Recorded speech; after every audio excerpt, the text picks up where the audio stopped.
Et aujourd'hui, même dans le monde contemporain, le phénotype le plus déprécié, le plus maltraité, c'est véritablement le phénotype nègre. Donc ces 3 ou 4 siècles de traite et de colonisation et d'esclavage de type américain ont véritablement marqué la conscience mondiale et institué une sorte de perversion dans la perception que nous pouvons avoir non seulement de l'Afrique, mais de tous ceux qui ont le phénotype nègre. Et Glissant,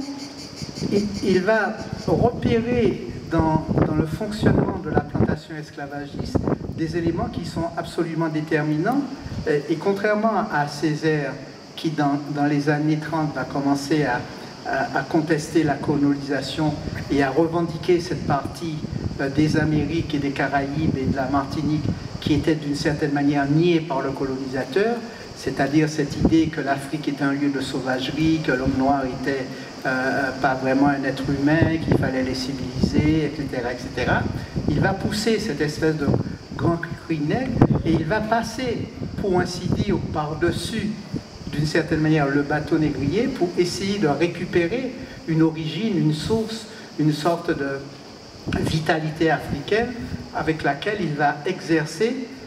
sa contestation de la colonisation et d'une certaine manière son champ systématique des ce qu'il va appeler les valeurs nègres et d'une certaine manière la renaissance ou en tout cas la prise de conscience de l'homme antillais et des Américains